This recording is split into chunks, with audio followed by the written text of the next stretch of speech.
Baik, Assalamualaikum warahmatullahi wabarakatuh. Selamat pagi Pak Rona dan teman-teman semuanya. Salam sejahtera untuk kita semua. Pada kesempatan kali ini, kelompok kami akan mempresentasikan hasil diskusi yang membahas tentang hukum asuransi barang milik negara. Sebelumnya, perkenalkan nih teman-teman.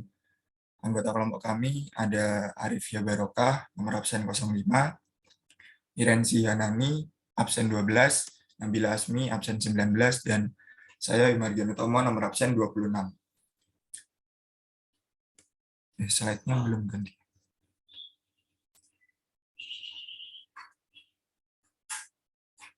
Bill, slide-nya belum ganti ya.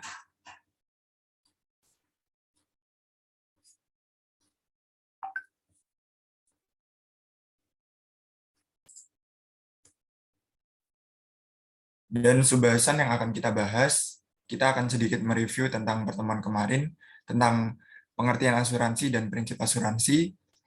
Barulah setelah itu kita akan membahas tentang asuransi atas BMN. Next.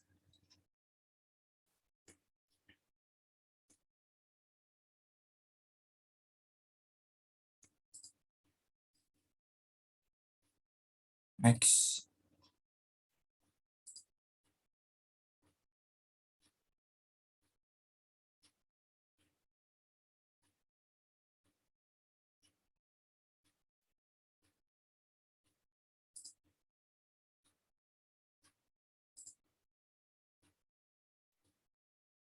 Mohon maaf Pak, mungkin masih ada kesalahan teknis. Mau ganti share screen.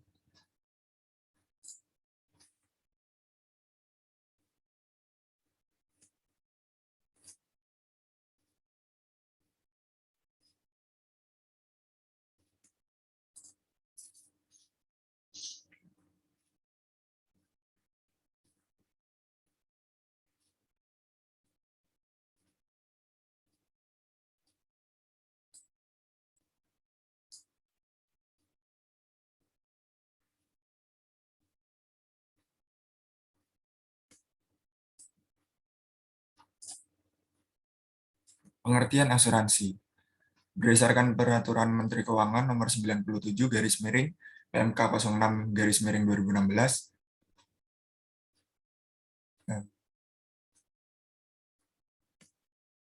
asuransi adalah perjanjian antara dua pihak.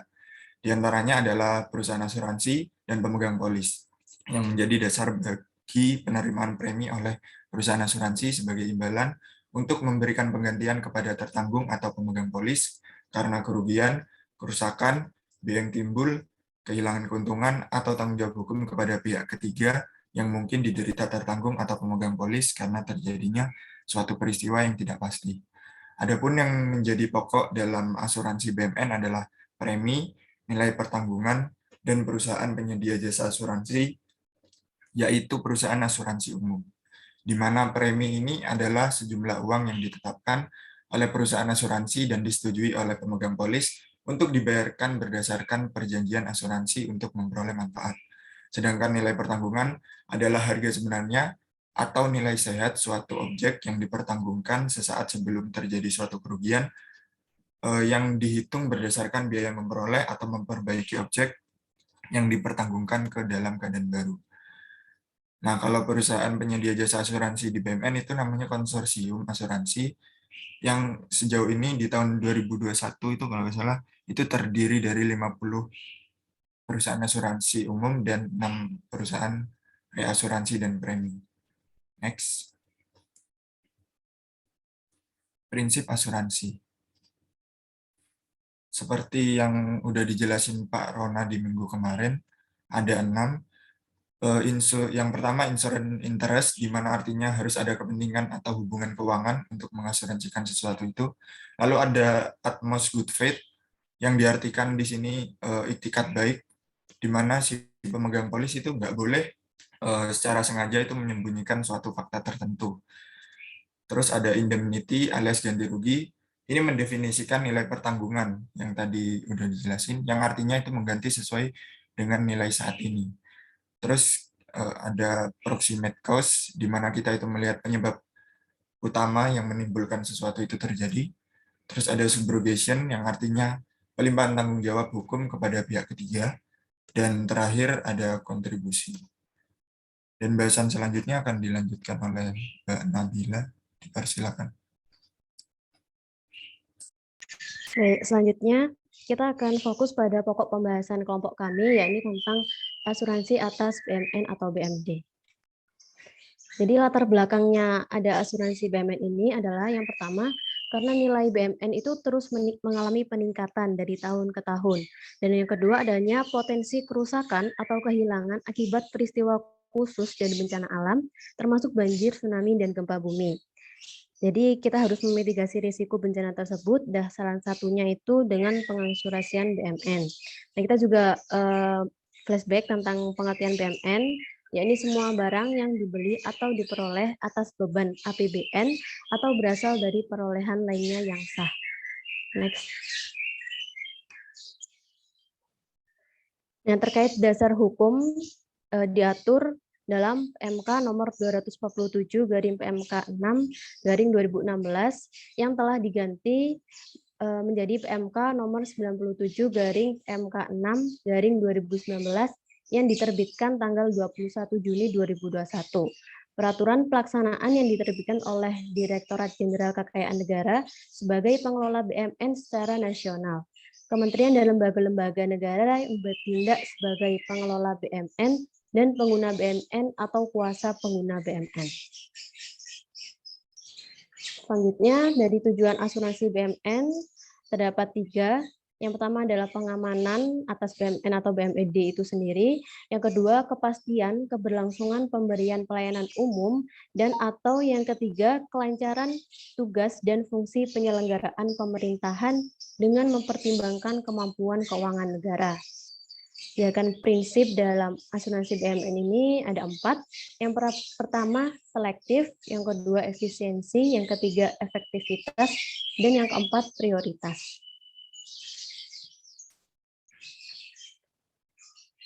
Pihak yang terlibat umumnya 3. Yang pertama pihak pengelola barang, yakni Menteri Keuangan yang bisa dilimpahkan ke Direktur Jenderal yang berwenang pertama merumuskan kebijakan pengasuransian BMN dan menentukan produk asuransi yang dapat digunakan dalam pengasuransian BMN. Dan pihak yang kedua adalah pihak pengguna barang, yakni menteri atau pimpinan lembaga yang bisa dikuasakan ke pejabat struktural pada unit eselon 1 yang membidangi pengelolaan BMN. Berwenang, pertama menetapkan rencana pengasuransian BMN, kedua memenuhi kewajiban tanggung jawab dan ketentuan lainnya yang diatur dalam polis, dan yang ketiga menyusun laporan pengasuransian BMN tingkat pengguna barang. Yang terakhir pihak kuasa pengguna barang, yakni kepala satker atau pejabat yang ditunjuk oleh pengguna barang yang berwenang menyusun rencana pengasuransian BMN, memenuhi kewajiban tanggung jawab dan ketentuan lainnya yang diatur dalam polis, serta menyusun laporan pengasuransian BMN tingkat kuasa pengguna barang.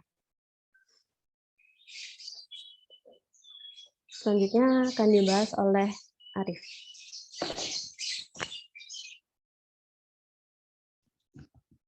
Untuk objek dari asuransi BMN ini sendiri terdiri dari 3, yaitu gedung dan bangunan yang digunakan sebagai fasilitas kantor, 2, gedung dan bangunan yang digunakan sebagai fasilitas pendidikan, 3, gedung dan bangunan yang digunakan sebagai fasilitas kesehatan. Yang harus memenuhi kriteria yaitu 1, mempunyai dampak terhadap pelayanan umum apabila rusak atau hilang, 2, menunjang kelancaran tugas dan fungsi penyelenggaraan pemerintahan. Next. Perkembangan asuransi BMN. Di tahun 2019, Kementerian Keuangan menjadi pelopor asuransi BMN, telah mulai mengasuransikan gedung, perkantoran, pendidikan, pelatihan, serta klinik kesehatan sebagai pilot proyek asuransi BMN. Asuransi BMN ini dilakukan secara bertahap. Untuk mendukung hal tersebut, Asosiasi Asuransi Umum atau AAUI pada 5 Juli 2019 lalu membentuk konsorsium asuransi barang milik negara yang disingkat ABMN yang terdiri dari 50 perusahaan asuransi umum dan 6 perusahaan reasuransi. Konsorsium ini memiliki total kapasitas sebesar 1,39 triliun rupiah. Terdapat 2 pihak dalam konsorsium ini, yakni administrator dan penerbit polis. Administrator bertugas mengelola segala hal terkait administrasi terkait internal konsorsium, baik itu bersifat teknis dan non-teknis. Yang bertugas menjadi administrator adalah PT Reasuransi Merpak Indonesia. Di tahun 2020 rencananya akan ada 10 KL lainnya yang mengasuransikan aset mereka, dan di akhir 2020 terrealisasi 13 KL yang telah mengikuti program ini. Di tahun 2021 semua KL tanpa terkecuali rencananya akan sudah memiliki perlindungan asuransi bagi aset mereka yang berupa gedung perkantoran, pelatihan, dan pendidikan serta klinik kesehatan.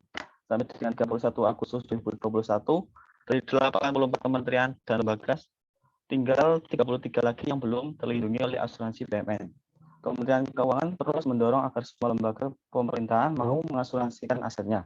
Hal itu tetap didorong meski di tengah pandemi COVID-19 yang mengakibatkan alokasi anggaran untuk penanganan COVID-19.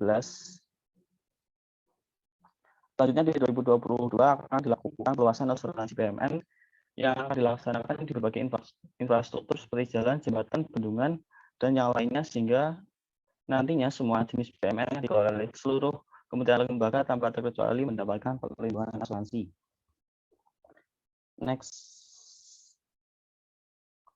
Berikut ini daftar kementerian dan lembaga yang sudah terproteksi oleh asuransi barang milik negara pada tahun 2021. Next. Penerapan asuransi BUMN di Kementerian Keuangan. Berikut ini adalah jumlah BUMN di luar Kementerian Keuangan yang sudah diasuransikan oleh Kementerian Keuangan dari tahun ke tahun yang bersumber dari Biro BUMN dan Pangkatan Sekretariat Jenderal Kementerian Keuangan. Di tahun 2019, 1.360 BUMN yang terdiri dari gedung perkantoran, pendidikan, pelatihan, klinik kesehatan, serta 780 satker yang sudah diasuransikan dengan total nilai 10,7 triliun dengan premi yang harus dibayarkan oleh negara sebesar 1,7 miliar. Di tahun 2020, 1.337 BUMN yang terdiri dari gedung perkantoran, pendidikan, pelatihan, klinik kesehatan, serta 778 satker yang diasuransikan dengan nilai total sebesar 10,7 triliun dengan premi yang harus dibayarkan oleh negara sebesar 21 miliar. Di tahun 2021, 1.557 BUMN yang terdiri dari gedung perkantoran, pendidikan, pelatihan, klinik kesehatan, serta 778 satker yang diasuransikan dengan nilai total sebesar 12,9 triliun dengan premi yang harus dibayarkan oleh negara sebesar 25 miliar. Asuransi BUMN ini dilakukan dengan konsorsium asuransi yang terdiri dari 50 perusahaan asuransi umum dan 6 perusahaan reasuransi. Next, untuk selanjutnya akan dijelaskan oleh teman saya, Irensi. Baik, selanjutnya saya akan memaparkan tentang tata cara pengasuransian BUMN. Tata cara pengasuransian BUMN ini terbagi menjadi 6, yakni perencanaan, pelaksanaan, pelaporan, pemeliharaan dan pengamanan, penatausahaan, penghapusan. Yang pertama adalah perencanaan. Awalnya, kuasa pengguna barang menyusun rencana pengasuransian BUMN yang setidaknya memuat atas data BUMN, risiko atas BUMN, penjelasan dan fungsi BUMN, pertimbangan pengasuransian BUMN, serta besaran premi dan jangka waktu. Rencana pengasuransian BUMN ini kemudian akan disampaikan secara berjenjang pada pengguna barang. Selanjutnya, pengguna barang melakukan penelitian atas rencana pengasuransian BUMN untuk memastikan kebenaran data dan kesesuaian terhadap BUMN yang diasuransikan. Pengguna barang kemudian menetapkan rencana pengasuransian BUMN. Selanjutnya yang kedua adalah pelaksanaan. Dalam pelaksanaan ini, pengadaan jasa asuransi dilaksanakan setelah anggaran pengasuransian BUMN tersedia. Dalam hal terjadinya resiko yang dipertanggungkan, Satuan Kerja melaporkan hal tersebut pada pengguna barang. Laporan ini meliputi laporan atas kondisi BUMN setelah terjadinya resiko yang dipertanggungkan yang disertai dengan dokumen pendukung. Dokumen pendukung ini merupakan penjelasan dan foto dari kondisi terkini dari aset BUMN tersebut. Lalu selanjutnya pengguna barang mengajukan permohonan klaim kepada konsorsium asuransi BUMN. Apabila klaim tidak terpenuhi, maka penyelesaiannya adalah mengikuti ketentuan yang diatur dalam polis. Namun jika tetap tidak dapat terselesaikan, maka dapat mengajukan banding. Penyelesaian klaim diberikan dalam bentuk uang tunai dengan jumlah yang setidaknya setara dengan nilai BMN yang disetorkan ke rekening kas umum negara sebagai PNBP. Sedangkan konsorsium asuransi BMN ini merupakan pihak yang menyediakan pertanggungan terhadap BMN yang diasuransikan, yang terdiri dari ketua konsorsium, anggota konsorsium, yang tergabung bersama serta terikat dalam kontrak konsorsium.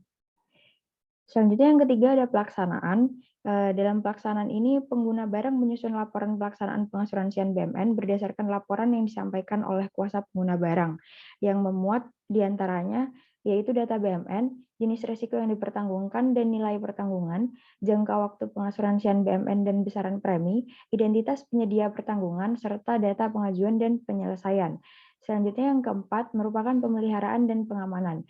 Dalam pemeliharaan dan pengamanan ini, Satuan Kerja bertanggung jawab untuk melakukan pemeliharaan dan pengamanan atas BMN yang dipertanggungkan dengan prosedur keamanan yang meliputi mencegah adanya kerusakan tambahan terhadap BMN yang rusak dan menjaga BMN yang rusak sampai dengan klaim telah selesai.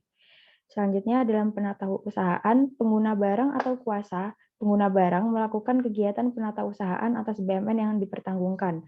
Lalu dalam penghapusan, pengguna barang atau kuasa pengguna barang mengajukan permohonan penghapusan terhadap BMN yang dipertanggungkan pada konsorsium asuransi BMN. Demikian presentasi dari kelompok kami. Apakah ada pertanyaan?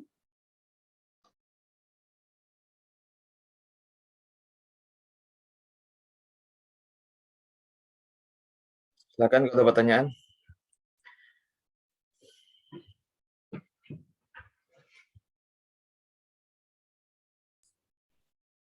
Monggo Mas Faisal.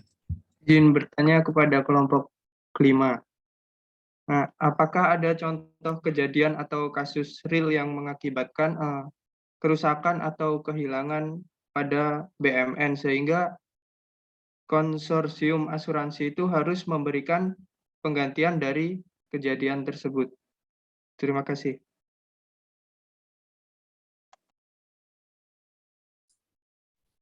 Baik, makasih Mas Faisal. Apa ada lagi teman-teman?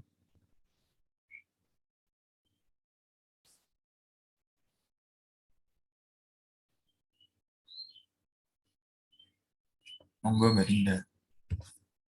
Izin bertanya, menurut kelompok kalian, apakah ada KL, apakah semua KL itu mengasuransikan asetnya? Jika tidak, kenapa KL itu tidak mengasuransikan semua asetnya?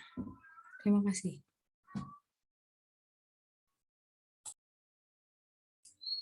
Oke, makasih teman-teman. Pertanyaan kami tampung dulu. Izin Pak, boleh minta waktu beberapa menit dulu nggak?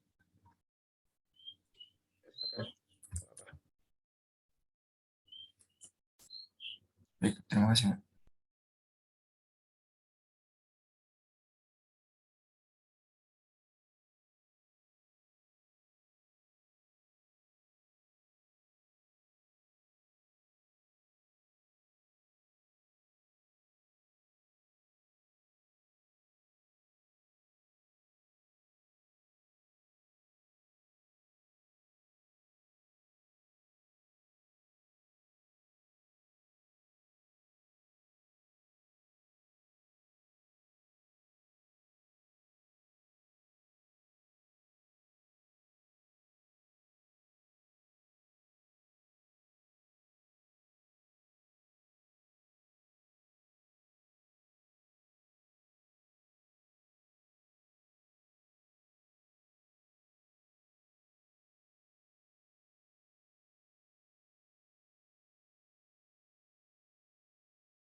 Oke, buat pertanyaan dari Mas Faisal, contoh penerapan realnya di asuransi BMN. Nah, tadi kan kita udah dijelasin sama Mas Arief terkait perkembangan asuransi BMN. Kalau Kemenkeu itu udah mengasuransikan asetnya tahun 2019 kan. Nah, terus kita juga tahu di awal tahun 2020 setelah tahun baru itu terjadi banjir kan di Jakarta. Nah, dari situ Kemenkeu itu bisa mengklaim aset asuransinya. Dan di sana di kasus itu tuh negara itu dinilai untung karena jangka waktunya itu belum terlalu panjang. Mungkin dari pertanyaan Mas Faisal itu, kalau misalkan pertanyaan Mbak Dinda akan dijelaskan oleh teman saya.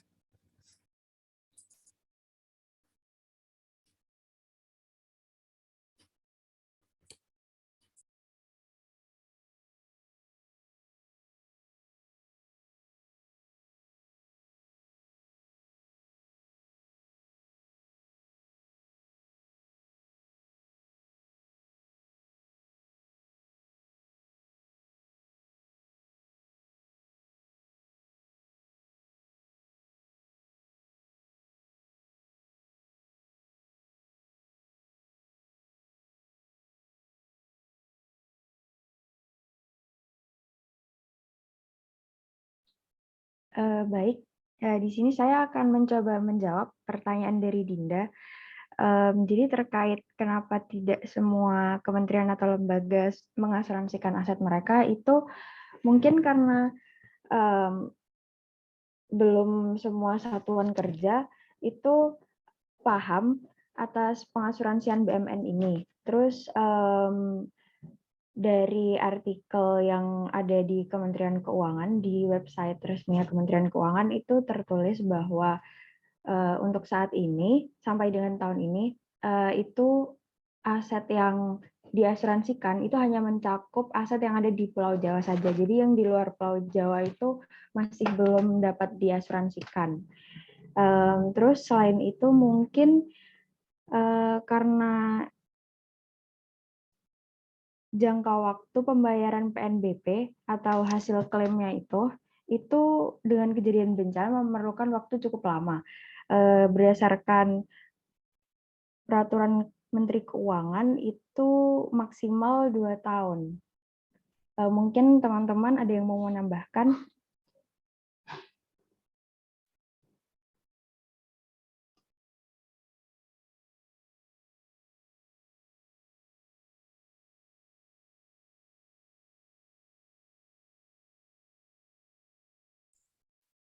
Mungkin nggak ada. Boleh ditutup, Pak. Oke, kalau udah nggak ada lagi, saya kira cukup ya apa yang disampaikan oleh teman-teman kelompok 5. Terima kasih atas presentasinya dan respon terhadap pertanyaan yang disampaikan. Kita kasih aplaus nih buat kelompok 5 yang udah menyampaikan presentasi dengan baik. Oke, ya teman-teman ya, biar nggak lama-lama kita langsung aja ya, langsung ke apakah masih ada pertanyaan. Kalau nggak ada, kita langsung aja ke ini ya, ke kuisnya. Nanti waktunya 90 menit gitu ya. 90 menit berarti kalau sekarang jam 8 ya.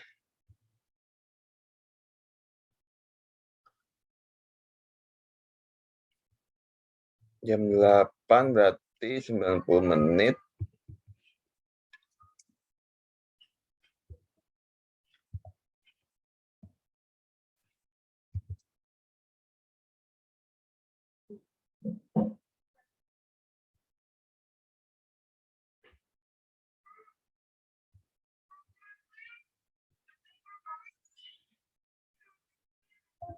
Jam 9.32 ya di submit paling lambat. Jadi nanti bisa 3 menit, 4 menit sebelum berakhirnya due date, karena terkadang ada kendala trouble dalam penyampaian, ada delay gitu ya. Jadi disiapkan waktu sekitar 4-5 menit lah. Sebelum kita submit, kita udah menyelesaikannya.